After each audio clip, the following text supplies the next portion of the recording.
ჟოლო, მცენარე ვარდისებრთა ოჯახისა, ფოთოლმცვივანი ბუჩქბალახია, მისი სიმაღლე 1-დან 3 მეტრამდე აღწევს.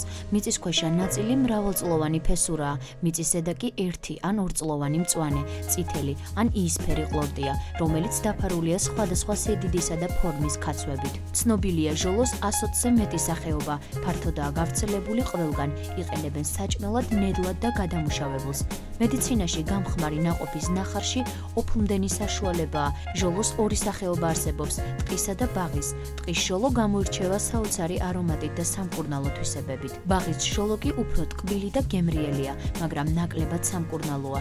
ჟოლო მალე ბუჭებად ნაყოფს მიეკუთვნება. მისი ამორჩევისას ყურადღება მივაქციეთ, რომ იგი იყოს მშრალი, ობისა და მავნებლების გარეშე. ზოგადად ტყის მალინა უკეთესად ინახება ვიდრე ბაღის. მისი შეფერილობა სხვადასხვაგვარია, სასურველია ნაყოფი იყოს თანაბრად შეფერილი და არ ჰქონდეს შავი და მწვანე ჩანართები. ყველაზე სასარგებლოა სეზონური და ადგილობრივი ჯიშის ნაყოფი. იმპორტირებულ ნაყოფს სავარაუდოდ დიდი რაოდენობით კონსერვანტების შემცველობა უნდა ჰქონდეს, რაც უარყოფით და დაისახება ადამიანის ჯანმრთელობაზე. მალინა ფართოდ გამოიყენება ხალხურ მედიცინაში, როგორც სიცხის დამწევი, ოფლმდენი, ანტიტოქსიური, ანთების საწინააღმდეგო საშუალება. იგი ასევე გვეხმარება დავწლიოთ დაღლილობა და ცუდი განწყობა. ჟოლოს მთავარი ღირსებაა ისიც, რომ თერმული დამუშავებისას იგი არ კარგავს სამკურნალო თვისებებს. ამით აიხსნება ჟოლოს მურაბის პოპულარობა.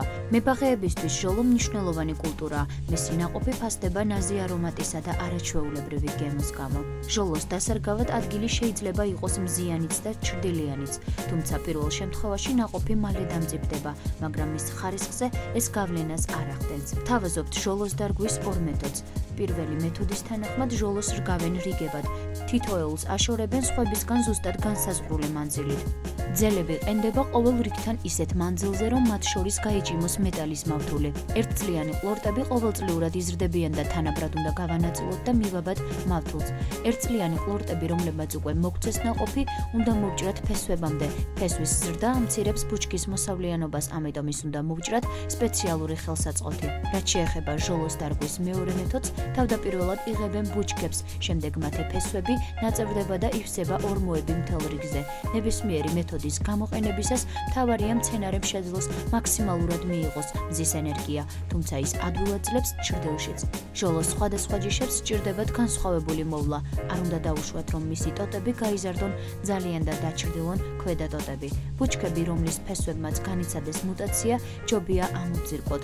ყველაზე უკეთ ეს ჩანს ჟოლოს ყვავილობისას. თუ ჟოლოს ფოთოლი არაა მის ყვავილზე ორჯერ დიდი, ესე იგი მისმა ფესვებმა განიცადეს მუტაცია და ნაყოფიც იქნება წვრილი. ჟოლოს დარგვა შესაძლებელია გაზაფხულზე და შემოდგომით, მაგრამ უმჯობესია შემოდგომის პერიოდში გაკეთდეს ეს, რადგან გაზაფხულზე დარგვის შემთხვევაში მისი ფესვები ვითარდებიან ადრე. ჟოლოს რგავენ ღრმად დაჭრიან, ისე რომ მიწისზევით დარჩეს მხოლოდ ბუჩქის 9 სანტიმეტრი. ეს იძლევა გარანტიას, რომ მცენარე ამოიტანს ძლიერ ყლორტებს და მოსავალი იქნება კარგი. ჟოლო სხვა მცენარეებისგან იმით განსხვავდება, რომ პირველ წელს გამოაქვს მხოლოდ ფოთლები, ხოლო მეორე წელს მოკლე ტოტები, რომელზეც ვითარდება ნაყოფი. კარგი მოსავლის მისაღებად ასევე საჭიროა მცენარეს მივაწოდოთ სასუქი და ნეშომბალა. კარგი მოსავლის პირობებში ჟოლოს ბუჩქი ძლებს 10-12 წელს. ჟოლოს მავნებლებიდან გამოირჩევა ჟოლოს ხოჭო, ის რუხი შეფერილობისაა. მის მიერ მიყენებული დაზიანებების შედეგად ჟოლოს ნაყოფი წვრილდება, არ ვითარდება და ხმება.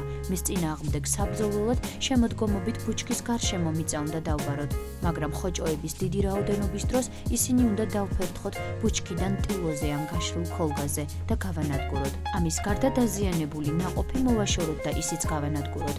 ჟოლოს არ უყვარს, როდესაც მის ქვეშ ნიადაგი შრება, ამიტომ ის უნდა დაიმულჩოს. ამისთვის შეიძლება გამოვიყენოთ ფოთლები, ნახერხი, ტორფი ან თივა. გაითვალისწინეთ, ჟოლო ნაზი პროდუქტია. იგი ცუდად იტანს ტრანსპორტირებასა და შენახვას. თუ მან ტრანსპორტირებისას წვენი გამოყო, შემდეგში მისი შენახვა არ არის რეკომენდირებული.